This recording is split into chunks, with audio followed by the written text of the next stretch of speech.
et à renverser son adversaire. On ponte, on renverse, voilà, on se relève et puis après, on s'en va. Ben, je vais leur apprendre déjà à savoir chuter, à stopper la chute. Le plus simple, ça va être de venir casser le... Pardon, le micro. Venir casser le micro.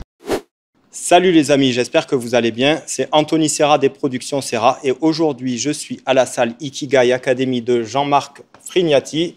Donc, je rappelle que Jean-Marc a un site internet et des réseaux sociaux et Jean-Marc a reçu aujourd'hui la championne Claire Lopez.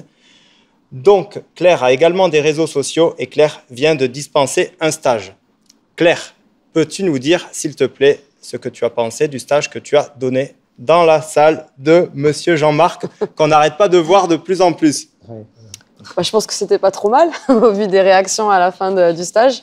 Je suis contente parce qu'il y avait quand même pas mal de monde. Et du coup, même des fois, il n'y avait même pas assez de place. et non, c'est cool. On a fait 2h30 sur la lutte MMA. Et ouais, je crois qu'ils se sont régalés, donc c'est cool. D'accord. Et il y a même Emmanuel Fernandez qui est venu? Ouais, c'est ça, ceinture noire de Pythagore. Moi, Emmanuel, c'est quelqu'un qui me soutient depuis le début de ma carrière en tant que combattante. Et donc là, c'était cool qu'il soit là. Et puis, je pense qu'il a permis aussi à ce que un peu toute l'académie, l'école Pythagore ait confiance en moi et me propose de faire des stages. Voilà, il a toujours des bons mots à propos de moi. Donc, ouais, c'est cool qu'il soit là. Ah, super. Et toi, Jean-Marc, verdict après le stage de Claire dans ta salle? Écoute, tous les stagiaires avaient l'air ravis, en tous les cas. Voilà, tous étaient super contents. Puis le travail qu'elle a proposé, surtout aujourd'hui, était hyper intéressant. Pas mal de catch control, pas mal de techniques à base de lutte. Et donc, ils étaient vraiment motivés déjà par le thème. On n'avait pas choisi d'avoir un gros groupe. Ils étaient 16, hein, c'est ça 16, pour que tout le monde puisse bien travailler, parce qu'on ne voulait pas qu'il y ait 40 personnes. On voulait vraiment que chacun puisse bosser à la cage. Voilà, travail très précis. Moi, j'ai pas vu tout le stage parce que j'étais en cours, mais de ce que j'ai vu, ça avait l'air très technique, très précis, très pointu. Des techniques qu'ils connaissaient pas. Donc, très intéressant. Très intéressant. Et c'est hyper intéressant de voir du MMA féminin, qui de toute façon qui est pareil que du MMA masculin. Et Claire, avec son petit gabarit, voilà, hyper efficace et très pointu sur ce qu'elle nous a montré. D'accord, merci. Et Claire, toi justement, est-ce que tu peux nous rappeler qui tu es? Détailler un petit peu ton parcours, qu'est-ce que tu as fait et qu'est-ce que tu fais aujourd'hui? Alors, moi, j'ai commencé le MMA en tant que pro en 2017, donc ça fait 7 ans maintenant. Et ça fait 5 ans que je m'entraîne à Londres à la Great Britain Top Team, avec Brad Pickett, entre autres, qui est un ancien de l'UFC. Et donc voilà, on a un très gros gym avec 60 combattants pros et on fait beaucoup de lutte MMA. On a un style, je trouve, ils ont un style en Angleterre qui est un petit peu différent de ce qu'on fait en France. Donc c'est pour ça que moi j'apprends de mes coachs là-bas, des gens avec qui je m'entraîne. Et quand je viens en France, je suis contente de pouvoir transmettre, surtout aux petits jeunes qui ont envie de combattre plus tard, voilà, leur transmettre ce que j'ai appris sur place là-bas. Et voilà, du coup, moi, je combattais, cette année, j'ai combattu au Rising au Japon, 3 fois. Et l'année qui arrive, je vais combattre aux États-Unis au Global Fight League, qui est une nouvelle orga américaine. Voilà. Donc, je vais commencer en avril la saison. D'accord. Et du coup, est-ce que tu as des partenaires, est-ce que tu as des sponsors pour t'accompagner dans ta carrière ou pas besoin? Alors, des sponsors vraiment, des aides financières, j'en ai pas vraiment. Donc, s'il y en a qui sont intéressés, je suis ouverte aux propositions. Mais c'est vrai que j'ai quand même des partenaires, des gens qui me suivent depuis longtemps, notamment mon nutritionniste, c'est Purple Belt Kitchen. Donc c'est Julien Lepage qui est un black belt de Jiu-Jitsu. Donc il connaît très bien le milieu du cutting, du milieu du combat tout simplement. Et voilà, ça fait depuis 2020 qu'il me suit. Et voilà, il arrive toujours à me faire atteindre mes objectifs.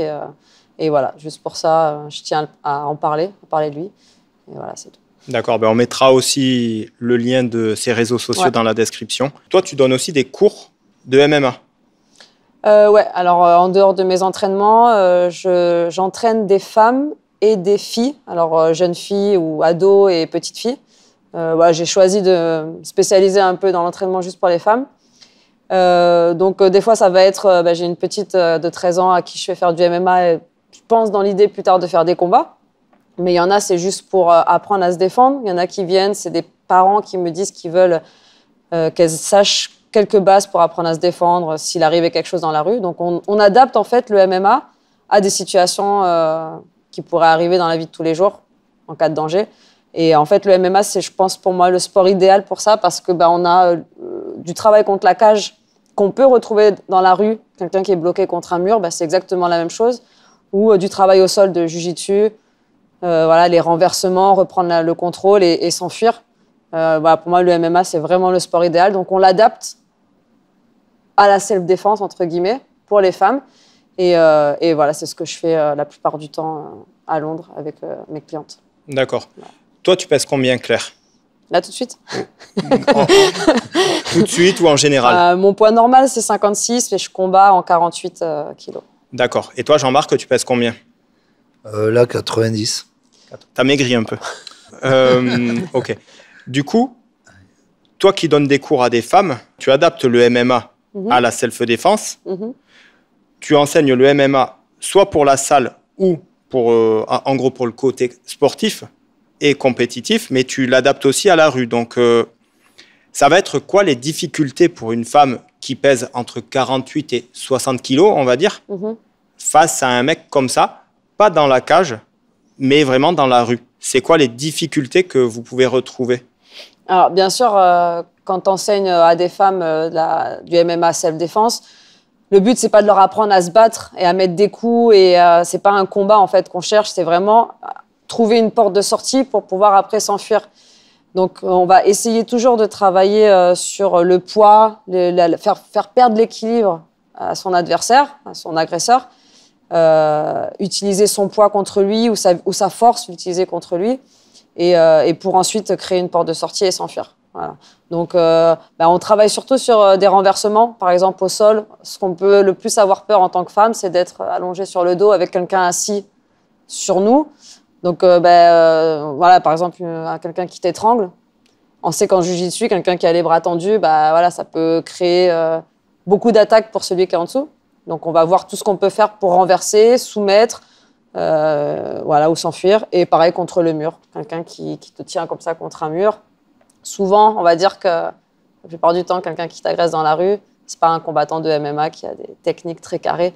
Donc, il y a toujours des choses sur lesquelles on peut jouer, les erreurs, on va dire, de l'agresseur. Et voilà, c'est ce que j'essaie d'apprendre à mes clientes. D'accord.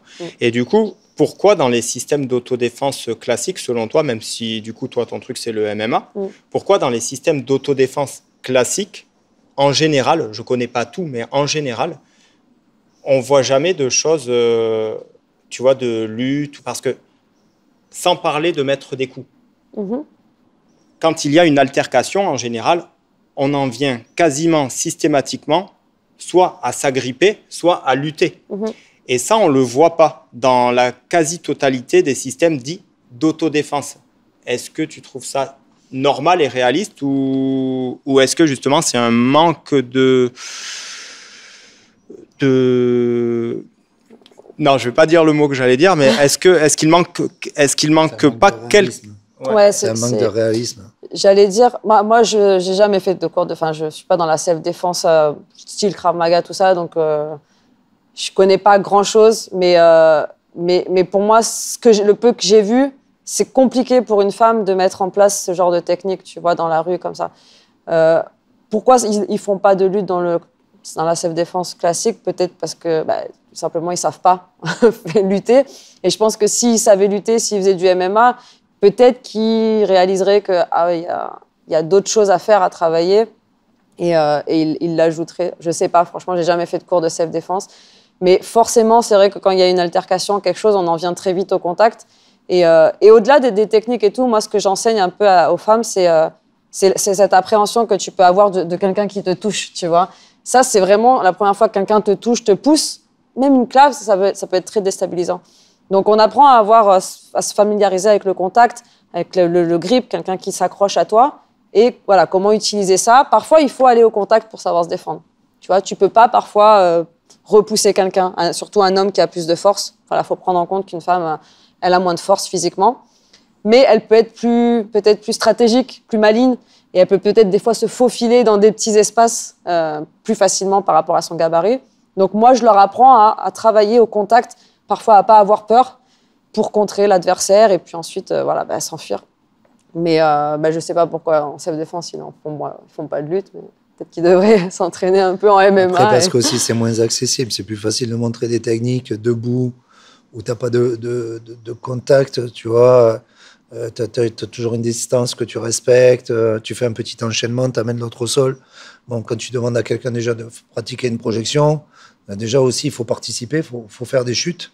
Et ça, c'est moins accessible. Il y a plein de personnes qui ne sont pas trop intéressées. Ils veulent bien apprendre à se défendre, mais ils ne veulent pas quand même trop se mouiller et mouiller le maillot.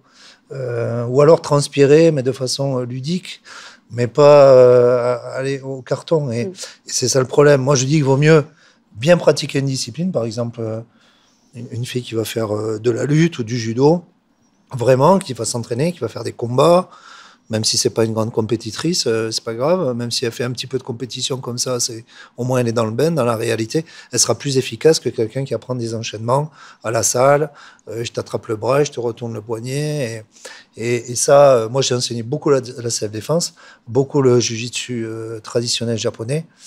Et c'est vrai que bon, on en revient que si t'es pas combattant et si tu vas pas au contact, et comme tu l'as dit tout à l'heure, la plupart en self-défense, t'as personne qui se met un échange de pieds-poings pendant 2 minutes. Hein. Ça va tout de suite à l'accrochage. Hein. Donc, Mais je vais avoir 2 questions du coup, parce qu'on a fait une vidéo dans ta salle, Jean-Marc, avec tes profs Ahmed et Sébastien, avec Cyril Diabaté. Et là, il y a des gens qui nous mettent des commentaires en nous expliquant la vie, entre guillemets. Et alors, on nous explique... qui n'avait pas peur de Cyril alors qu'il avait fait 3 mois de Krav Maga. Ouais, mais je pense que c'était pour provoquer. Oui, certainement. Non, mais en fait, on nous explique que dans la rue, il y a du goudron ou du béton ou du ciment et que tout ce qui est proposé en MMA, ça ne passe pas. Parce que sur des tatamis, ça passe et dans la rue, ça passe pas. Tu fais une projection de lutte sur du goudron, l'affaire est terminée. Voilà ce qu'a montré Claire ce soir. Si ça, tu le remplaces par un mur et tu fais une grosse projection, tu mets le gars au sol, il est éclaté. Et puis voilà, t'as pas besoin de faire du MMA, t'es pas obligé de finir avec une soumission. Du moment que t'as terminé le combat, si c'est un sol dur, la lutte, c'est le pire. Parce que sol dur, quelqu'un qui est lutteur, il t'éclate au sol. Et c'est terminé, tu te relèves pas. Hein. Quand tu as subi une projection de judo ou de lutte, quand c'est sol dur, c'est fini. Donc on parle même plus de travailler au sol. Là, le combat est terminé. Voilà, donc c'est encore plus de la réalité de la rue. Si tu compares ce sport-là à la rue, au sol dur, t'es totalement. Le combat est terminé bien avant. Hein. Non, mais tu peux très bien faire du jiu-jitsu sur du goudron, sur de la route. De toute façon, ouais. Au pire, tu t'en sors avec les genoux écorchés, des bleus et tout. C'est pas grave, au moins tu t'es sauvé. Enfin, on veut dire, le but, c'est quand même ça.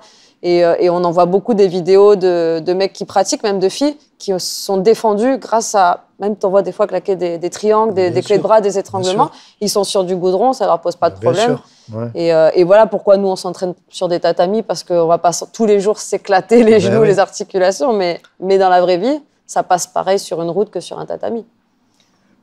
Oui, et en plus... justement, dans la première vidéo que j'avais tournée pour ma chaîne YouTube, donc il y avait Emmanuel Fernandez. Et dans cette vidéo, on peut entendre une anecdote d'Emmanuel en rentrant de soirée, où il raconte ce qu'il a fait dans la rue grâce au JJB. Et pareil, moi, quand je bossais en boîte de nuit, enfin dans l'une des boîtes de nuit où j'ai bossé, mon chef sécu, c'était Enzo Piopo. Enzo, à une époque, il était membre de l'équipe de France de grappling. Et Enzo, sur le parking, je l'ai déjà vu utiliser du JJB, donc sans kimono, sur le parking. Et le parking, c'était quoi? Il y avait des endroits, c'était du béton, et d'autres endroits, c'était du goudron. Et il appliquait sans problème ces techniques de grappling JJB dans la rue. Mais pourtant, il y a des gens qui viennent des arts martiaux traditionnels ou de la self-défense qui nous expliquent que ça n'existe pas ou que c'est pas forcément possible ou tout ça. Après, je pense qu'il y a beaucoup de, excuse-moi, mais juste une guéguerre, tu vois, c'est le self-défense contre le MMA. En fait, c'est bien aussi de prendre un peu tout ce qui est bon dans chaque discipline, tu vois, et de pas se fermer complètement. Peut-être qu'eux, ils enseignent des choses qui pourront m'être utiles, des détails, et en même temps, le MMA, voilà, ça peut être complémentaire. Mais là, on est très souvent dans une guerre. Non, vous, ça marche pas, nous, ça marche. Et ça sert à rien, en fait, de réagir comme ça, tu vois. Bien sûr. Voilà, c'est trouver les bonnes techniques. Ouais. Et après, il y a autre chose. Tu sais, Cyril Diabaté parle souvent de la ménagère, entre guillemets, de 50 ans, à qui on va apprendre à se défendre. Et toi, avec le MMA, justement, si une femme de 50 ans vient te voir, tu vas lui proposer quoi? Est-ce que tu vas lui proposer les mêmes outils qu'une femme de 30 ans ou pas forcément? Bah, ça dépend ce qu'elle cherche et dans quelles conditions elle est, si elle peut tenir, quel type d'entraînement elle peut tenir aussi. Mais généralement, oui, je fais les mêmes choses. Les techniques, ça va être les mêmes. Voilà, on garde toujours en tête le fait qu'une femme moins entraînée, enfin, de base, une femme va être moins forte, peut-être moins forte physiquement qu'un homme.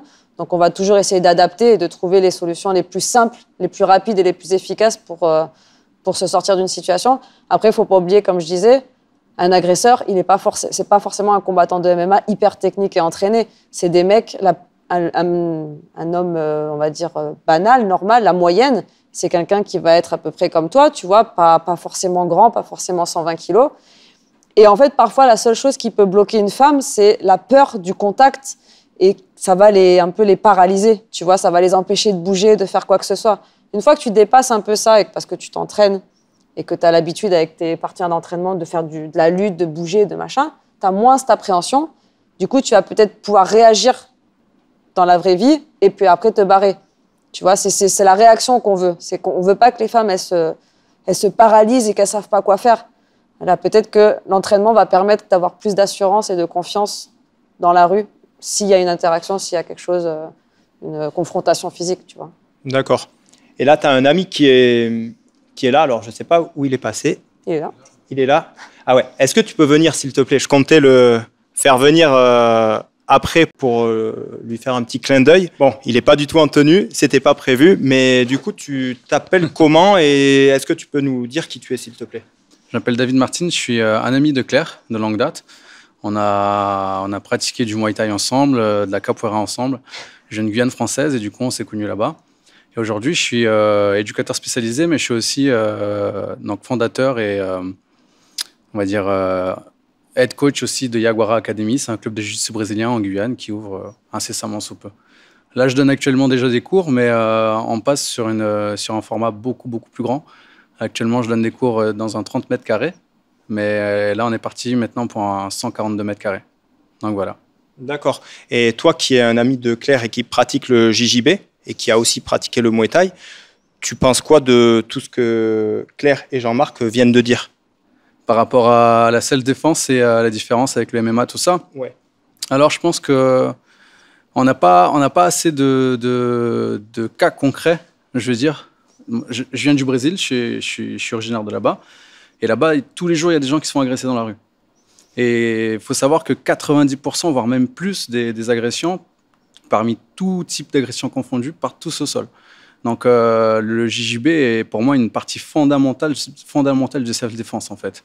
Et si on n'a pas ça, c'est comme si, je sais pas quoi, il nous manque un savoir comme marcher, courir ou sauter quoi. Il faut savoir combattre par terre.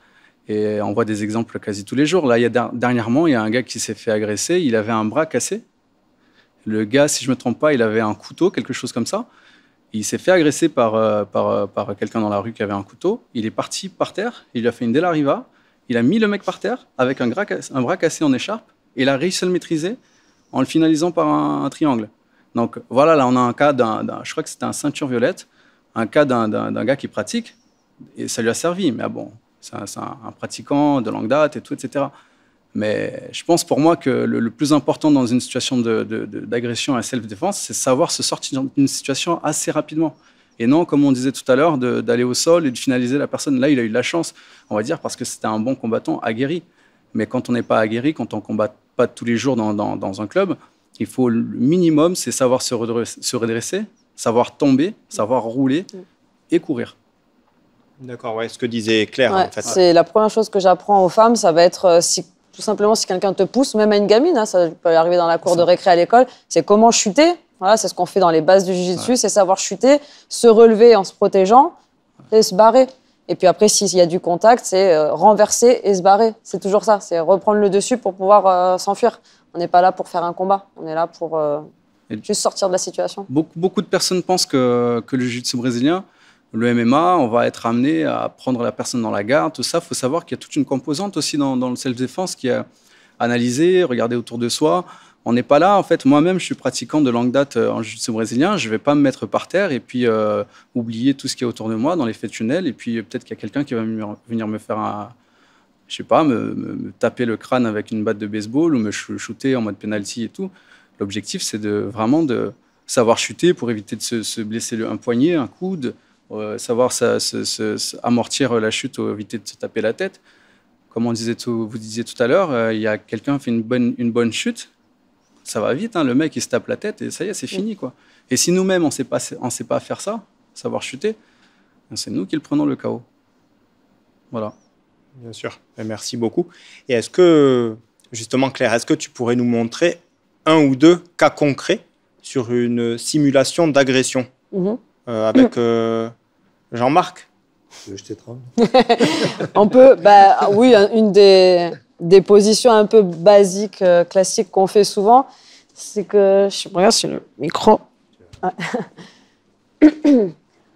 Souvent, les femmes, ce qu'elles cherchent comme position à savoir défendre, c'est quand elles sont sur le dos, parce que ça peut même être une situation de violence conjugale à la maison. Donc, par exemple, je suis sur le dos et je peux avoir quelqu'un qui est en montée sur moi, qui est assis et qui va chercher à m'étrangler. Voilà, ça, c'est quelque chose qu'on va souvent travailler. Le truc, c'est que là, ce qui est bien, c'est que quand la personne utilise ses mains pour m'étrangler, elle a plus d'appui après pour se rattraper si je lui fais perdre l'équilibre. Donc du coup, là, ce qu'on va faire, je leur apprends déjà que on va un petit peu tourner la tête pour éviter que les deux carotides soient compressées. Ça c'est ce qu'on apprend aussi. On explique pourquoi on peut s'évanouir. Voilà, si les deux carotides sont compressées, on va perdre de l'oxygène. Donc on tourne un peu la tête, on attrape les deux mains et là, on apprend à ponter en diagonale et à renverser son adversaire. D'accord, tout simplement. On n'a pas besoin d'ajouter trop de détails parce qu'en fait, quelqu'un qui ne s'entraîne pas tous les jours, c'est compliqué de retenir. Le truc, c'est voilà, on attrape les deux mains, on ponte, on renverse, voilà, on se relève et puis après, on s'en va. Ça, c'est le genre de truc qu'elles aiment beaucoup driller et savoir faire par cœur. Voilà. Et puis pareil, ce que je disais tout à l'heure sur les chutes, quelqu'un qui va me pousser, je vais leur apprendre déjà à savoir chuter, à stopper la chute, et ensuite à se protéger et à se relever en prenant de la distance. Donc ça, c'est des choses importantes aussi. Ou également à venir dans les genoux, à taper, à se relever. Et mine de rien, c'est pas si facile de se relever sur une jambe comme ça. Donc c'est quelque chose, rien que ça, on passe un peu de temps à le driller, se protéger en même temps, se relever et s'enfuir. Et voilà, si le contact il vient, si la personne elle vient au-dessus, apprendre à renverser. On ne cherche pas à faire des kimura, des trucs trop compliqués, en tout cas pas au début de l'apprentissage. On veut vraiment du simple, qu'elle puisse retenir facilement. Et voilà, et faire après en situation réelle. D'accord. Et contre la cage, ça peut donner quoi? Contre la cage, ça va être beaucoup de... souvent, pareil, si quelqu'un t'agresse contre un mur dans la rue, il va pas venir faire une vraie technique de cage, de lutte, etc. Ça va souvent être aussi des trucs comme ça, d'étranglement. Donc là, on va comprendre déjà le concept que je veux pas que mes deux carotides soient compressées, je veux pas m'évanouir. Donc rien que de tourner un peu la tête, déjà, ça va me donner un petit peu plus d'espace pour respirer. Et ensuite, là, avec le bras, le plus simple, ça va être de venir casser le micro. De venir casser le grip, là. Voilà. Je suis là, hop, je rentre le menton, je tourne, et après, j'ai un espace pour sortir, je le prends direct et je sors. D'accord ? Après, voilà, on va aussi travailler des choses plus techniques qu'on voit en MMA. quelqu'un qui est plus collé. Voilà, ben là, je vais chercher à venir soit là, soit par en dessous, comme je disais. Comme il est plus grand, je suis plus petite, je vais peut-être trouver plus facilement des petits espaces pour sortir. Donc, soit de ce côté, soit de l'autre côté, par là. Mais en tout cas, je ne vais pas chercher la confrontation. Je ne vais pas chercher le combat, la force, parce que je ne vais pas forcément être plus forte que lui. Je vais chercher les petits espaces, là où je peux passer ma tête sous son bras, et puis voilà, prendre la distance. En fait, dans tous les arts martiaux, et en incluant jiu-jitsu brésilien et MMA, on cherche aussi la maîtrise des émotions.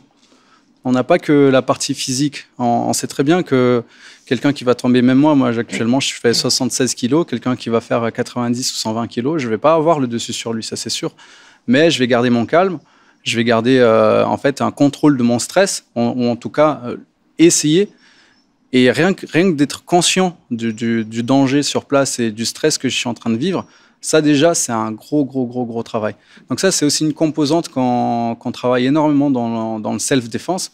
Après, moi, j'aime pas trop ce mot, je préfère dire la défense tout court, parce qu'on diabolise un peu le self-défense. Et donc voilà, je voulais juste rajouter ça, qu'il y a aussi cette composante-là. Et en fait, pour les filles, du coup, parce que moi, j'interviens beaucoup avec dans certaines structures comme les femmes battues, tout ça et tout. Juste la reprise de confiance en soi, c'est déjà un pas énorme dans le travail de la défense tout court. Voilà. Merci beaucoup. La gestion du stress, on en a parlé l'autre jour avec Cyril, justement, quand il était là. Et c'est archi important. Parce que tu peux avoir toutes les bases techniques que tu veux. Si physiquement tu t'effondres à cause de la trouille, tout ce que tu as appris, tu peux pas le gérer. Donc c'est pour ça qu'on parlait des compétiteurs et on disait que d'avoir l'habitude d'avoir ce stress en compétition, cette angoisse, d'avoir quelqu'un qui physiquement est déjà archi présent face à toi, si ça t'arrive dans la rue, ben, tu as déjà cette habitude. Tu as déjà cette habitude de trouille, de stress, d'angoisse, et tu vas le maîtriser beaucoup plus que quelqu'un qui va travailler que de la technique en salle et qui va essayer de reproduire des gestes, mais la priorité, c'est le psychologique, quoi. Et le psychologique, c'est vrai que pour un compétiteur, ben, tu l'as déjà bossé. Alors, tu n'es pas dans la rue, c'est vrai, mais tu as une heure de compétition ici et là, mais tu es quand même archi préparé quand même à ça, à cette confrontation, en plus avec quelqu'un qui physiquement sait se défendre. Donc, c'est encore pire. Ouais.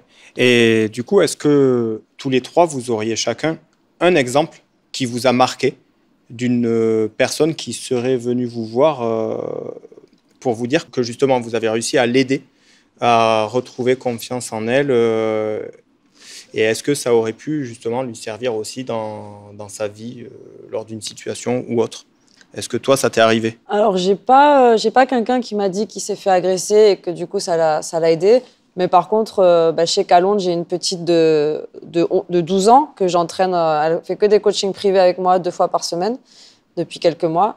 Et moi, j'ai pu voir en fait l'évolution en elle. Quand elle est arrivée, c'est vrai que c'était une petite qui avait peur déjà de frapper. Quand on faisait des PAO, tout ça, elle avait peur de taper fort, elle avait peur de faire mal. Elle était vraiment un peu renfermée. Et tout ce qu'elle faisait, c'était très délicat.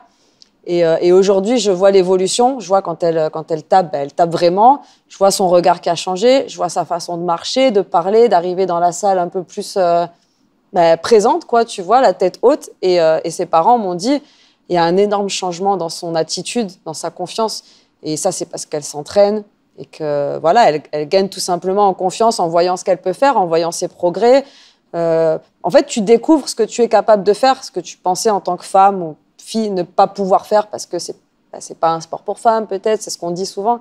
Et quand tu réalises que tu y arrives à l'entraînement, que tu progresses, tu vois les progrès, ça te donne confiance. Et moi, je vois vraiment l'évolution. Et c'est vraiment pour ça que je fais des coachings et que je me spécialise sur les femmes. J'ai vraiment envie de voir ce changement en elle, tu vois. C'est un travail intérieur. Et je sais que si un jour, elle a un souci avec quelqu'un, ne serait-ce quelqu'un qui hausse la voix, tu vois, qui essaye de prendre juste le dessus, quand tu as un peu plus de confiance, déjà, tu vas rester là et tu vas dire, tu vois, tu vas lever la voix, tu vas pas avoir peur d'avoir cette confrontation. Donc rien que ça, déjà, c'est très important. Et ouais, ça me fait super plaisir de voir ces changements chez les petites filles. D'accord. Ouais. Merci Claire. Et toi Jean-Marc? Oui, j'ai eu un exemple il n'y a pas très longtemps sur une femme battue, mais vraiment battue, jetée d'en haut des escaliers, coup de couteau dans le bras, vraiment violentée, et qui venait pour essayer de faire un petit peu des sports de combat, pour se rassurer. Et elle pensait même pas pouvoir arriver au contact physique. Et puis finalement, on a réussi à faire de la boxe, jiu-jitsu brésilien, MMA. Et donc ça l'a énormément rassuré. Et surtout, ça lui a permis de pouvoir venir en contact avec quelqu'un sans avoir la peur et sans avoir cette grosse angoisse qu'elle avait auparavant. Donc ça, rien que ça l'a énormément soulagé psychologiquement. Là, on parle même pas de savoir pratiquer correctement.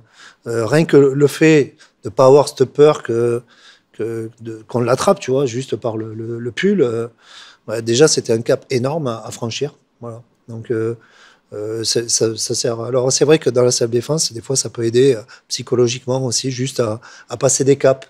On ne parle même pas d'aller faire du MMA ou se battre dans la rue. Juste passer un cap psychologique où tu n'es pas complètement paralysé et tétanisé à l'idée qu'on t'attrape par le pull et qu'on te secoue un peu, quoi. Donc voilà. Donc, Et puis si je peux rajouter quelque chose, quand tu t'entraînes, peu importe le sport que tu fais, tu vas travailler ton cardio, ton physique, donc ta force, etc.